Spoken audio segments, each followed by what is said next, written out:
वाला, क्योंकि ये प्रॉब्लम हर एक स्टूडेंट के साथ में होती है कि भैया क्या करे, कैसे पढ़े कि भाई टाइम भी मैनेज हो जाए, जो पढ़े वो भी याद हो जाए, जल्दी जल्दी सिलेबस भी खत्म हो जाए। तो वही मैं आज के इस वीडियो में बताने वाला हूँ। सो ये जानने के लिए इस वीडियो को एंड तक जरूर से देखना। So hello everyone, I am Ayush Punia and welcome to Sikho's official show competitive exam junction. तो सबसे पहले हम बात करते हैं कि ऐसी प्रॉब्लम की जिसकी वजह से आपका बहुत ज्यादा टाइम वेस्ट होता है। क्या आपके साथ भी ऐसा होता है कि आप पढ़ने के लिए बैठते हैं, लेकिन थोड़ी देर पढ़ने के बाद में आप बोर होने लग जाते हैं, आप सोचते हैं कि अभी नहीं, थोड़ी देर बाद में पढ़ूंगा, और ऐसे करते करते आपका टाइम निकल जाता है और आप जो पढ़ते हैं वो आपको याद भी नहीं होता।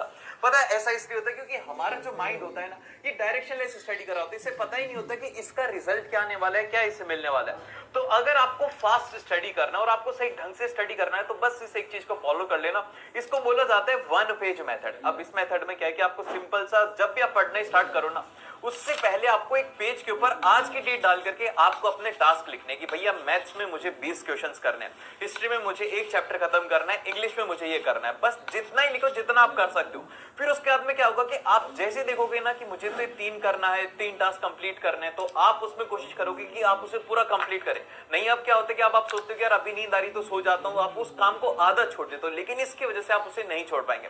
फिर उसके बाद में अब जो नंबर सेकंड चीज आती है ना, वो बहुत ज्यादा इंपॉर्टेंट है, इसे ध्यान से समझ लेने की। उससे पहले मुझे कमेंट करके बताओ कि आप किस एग्जाम की तैयारी कर रहे हो। अब आपका जो दिन है ना, इसके 24 घंटे को आप 3 इक्वल पार्ट्स में डिवाइड कर लो। सबसे पहले 8 घंटे होते हैं आपके सोने के, फिर उसके बाद में अब जो दूसरे 8 घंटे हैं ये आपके वर्क के होते हैं। इसमें आप जैसे कि अगर कोचिंग जाते हैं तो कोचिंग का हो गया, थोड़ा बहुत एंटरटेनमेंट हो गया, ये 8 घंटे आप निकाल लीजिए।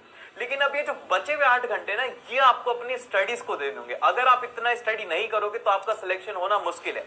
और अब ये जो 8 घंटे, इसको मैनेज करने का तरीका मैं आपको बताता हूं। आपको इसमें सिंपल सा फॉलो करना है 3F 6H और 2A को। अब ये क्या है, हर एक चीज मैं आपको एक्सप्लेन करता हूं। देखो भाई, आप है ना हर दिन हर सब्जेक्ट को स्टडी नहीं कर सकते, तो आपको सिंपल सा 3 सब्जेक्ट रूल को फॉलो करते हुए चलना है कि आप हर दिन बस 3 सब्जेक्ट को स्टडी करेंगे।